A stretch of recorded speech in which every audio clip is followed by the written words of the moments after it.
Do you feel guilty when someone around you is upset? Or does someone else's bad mood instantly feel like it becomes your problem? If other people's emotions become your responsibility, you may have what's called the savior complex or the complex of being the rescuer.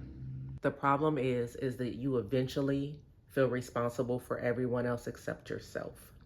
And so that can lead to self-abandonment and somewhat of a loss of your identity. And I know this pattern very well because it's another pattern that I lived. I had so many patterns, y'all, so many maladaptive behaviors. But for years, because of some childhood trauma and not feeling safe, um, I adapted to having this pattern as a way to feel safe, and also because I felt many times that people weren't there for me.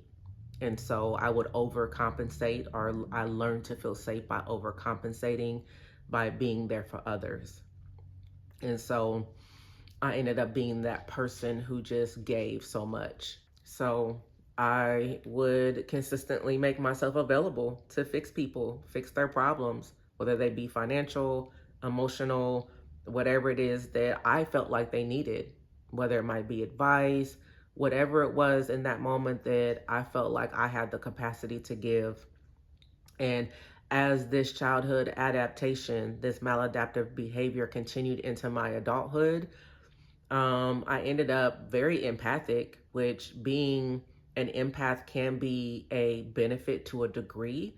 But when you are absorbing the emotions of others, it's not even something that I consciously did. Like I was not trying to, but I began to absorb the emotions of the people around me.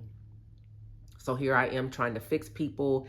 Here I am overgiving. Here I am offering more than what I should be offering. And I'm taking in more than what I should be taking in. Sometimes I did it because I was trying to prevent conflict with my partners, or I was trying to be useful, or I felt like I needed to overfunction or overgive to make myself feel safe. Subconsciously, I would overgive.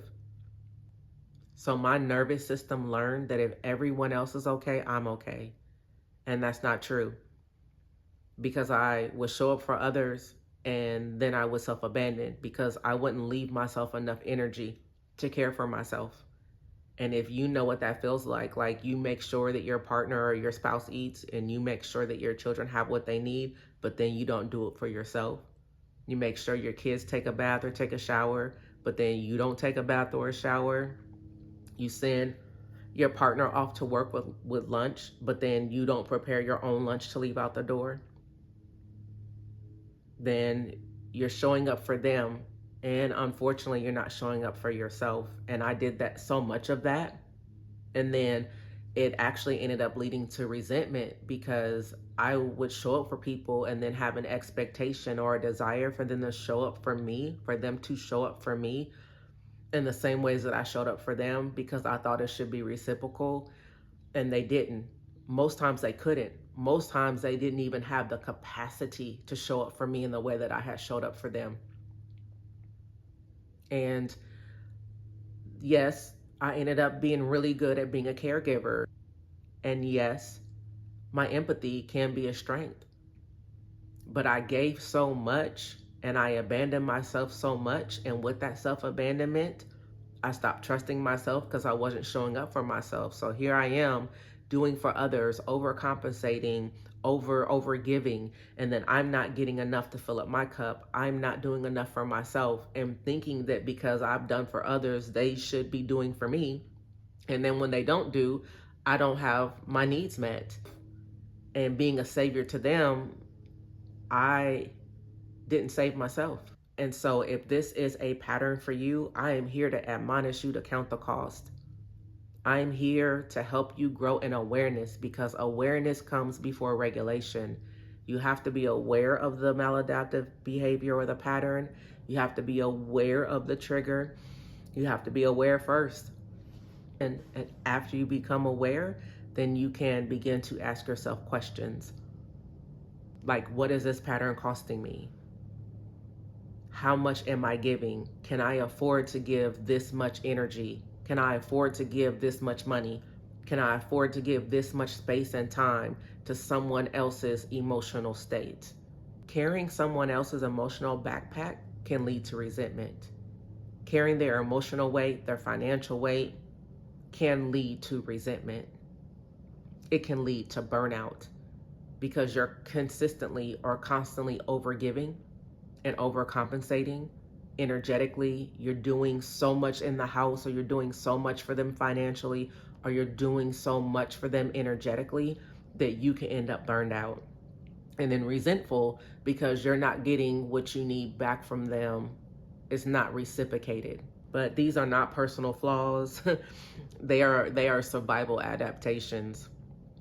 They are ways that your nervous system learn to regulate itself.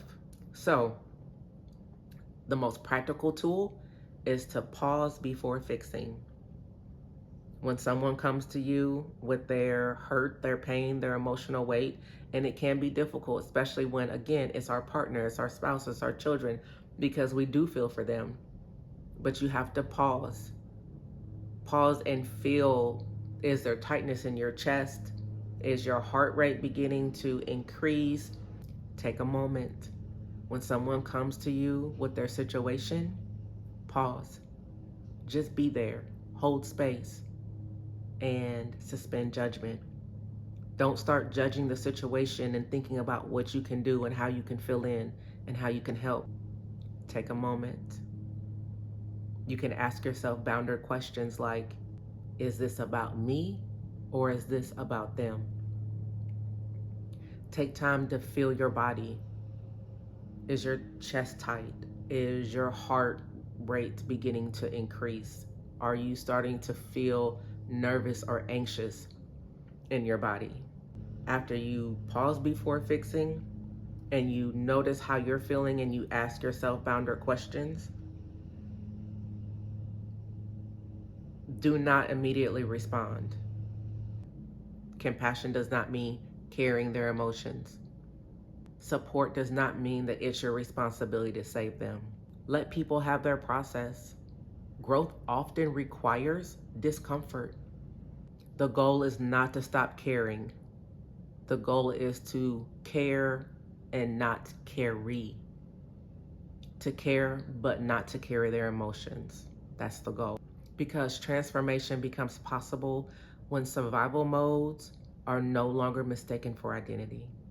If you want to take this practice a little bit farther, look in my description. There's a link there for a free guide, and that guide is a tool that can help you out with your healing journey. Thanks for listening. I look forward to seeing you again next week. Peace and blessings to you.